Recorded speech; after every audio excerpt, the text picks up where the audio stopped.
Welcome back to Gear Up Windows YouTube channel.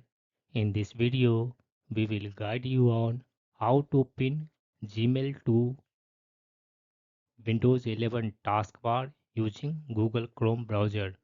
For this, first open Gmail in your Chrome browser and then sign into your account.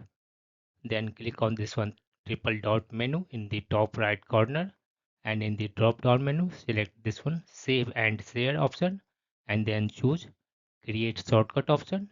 In case you want to open this one Gmail in a new window, then you need to check this one option open as window. And in case you want to open Gmail in a new tab in your Chrome browser, then leave this one option default. I mean, don't check this one option and then click on this one create button. This will create a desktop shortcut for Gmail on your Windows 11 PC.